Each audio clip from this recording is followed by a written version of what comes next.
ठीक है। तो अगर हम लिनक्स फाइल सिस्टम का स्ट्रक्चर देखें, तो जो हमारा जैसे विंडोज में क्या होता है, सी ड्राइव मेन ड्राइव होती है, पूरा ऑपरेटिंग सिस्टम आपका कहां पर इंस्टॉल होता है, सी ड्राइव में इंस्टॉल होता है, फिर फर्दर उसमें प्रोग्राम फाइल्स और कई सारे फोल्डर बनते हैं। ठीक है, तो उसी तरह से लिनक्स का जो फाइल सिस्टम है वो सी ड्राइव ना होके ये रूट पार्टीशन है। क्या बोलते हैं इसको, रूट पार्टीशन। और रूट पार्टीशन के अंदर फिर अलग अलग फोल्डर क्रिएट होते हैं, जैसे बिन फोल्डर बना, ईटीसी बना, एस बिन बना, यूएसआर बना, इस तरह से अलग अलग फोल्डर बनते हैं। और हर फोल्डर की अपनी एक पहचान होती है। ठीक है, जैसे अगर हम बिन फोल्डर की बात करें तो इसेंशियल यूजर कमांड बाइनरीज, मतलब जो नॉर्मली जो यूजर कमांड को यूज करेगा, जैसे एस एच हो गया, एस यू हो गया, टच हो गया, एल एस हो गया, ये कमांड कहां पर रखे हुए हैं, उनकी जो कोडिंग है वो कहां पर रखी गई है, बिन के अंदर। इसी तरह से ईटीसी डायरेक्टरी भी किसी पर्पस के लिए बनाई गई है, तो यानी जितनी भी आपके सिस्टम में कॉन्फ़िगरेशन फाइलें होंगी वो आपको कहां पर मिलेंगी, ईटीसी के अंदर होगी।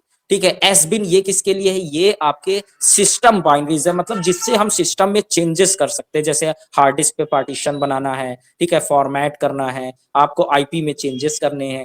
ठीक है, तो ये सब कमांड कहां पर आपको मिलेंगी, एस बिन के अंदर मिलेंगी।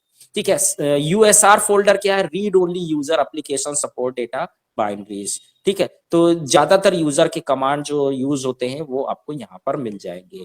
वैर जो आपका वेरिएबल डेटा होता है, वेरिएबल मतलब जो चेंज होता है, जैसे लॉग फाइल्स बनती रहती हैं सिस्टम में, तो समय समय पे लॉग फाइल्स चेंज बन रही हैं, तो आपका जो है जो चेंजेस होते रहते हैं डेटा में, तो वो आपके वैर के अंदर होते हैं। इसी तरह से आपकी जितनी भी डिवाइसेस होती हैं वो स्लैश डेव फोल्डर के अंदर होती हैं। आपके सिस्टम में जितने भी यूजर बनेंगे लिनक्स के सिस्टम पे, उनके होम डायरेक्टरी जो बनेगी वो स्लैश होम के अंदर बनेगी। ठीक है, आपकी लाइब्रेरीज एंड कर्नल जो फाइलें होती हैं, कर्नल मॉड्यूल्स होते हैं, वो लिब के अंदर होंगे। इसी तरह से एमएनटी, ये माउंट पॉइंट दिया गया, माउंट पॉइंट के जैसे जब आप कोई पार्टीशन बनाते हो या आपने पेन ड्राइव सिस्टम से लगाई, कनेक्ट की, तो आपको एक लेटर विंडोज में असाइन हो जाता है। लेकिन यहाँ पर आपको कमांड के थ्रू मैनुअल माउंट करना होगा, तो बाय डिफॉल्ट आप स्लैश एमएनटी को यूज कर सकते हो।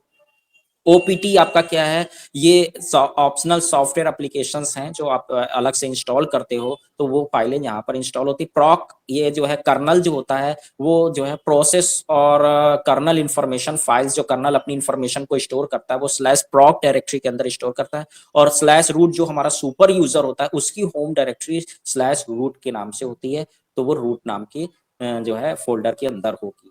ठीक है, तो हमारे जो नॉर्मल स्टैंडर्ड यूजर होंगे उनकी होम डायरेक्टरी स्लैश होम में होगी, और जो सुपर यूजर है यानी जो पूरे सिस्टम में कहीं पर कोई भी चेंजेस कर सकता है, उसकी होम डायरेक्टरी स्लैश रूट नाम से होती है। ठीक है, तो इस तरीके से ये हमारा लिनक्स का फाइल सिस्टम है।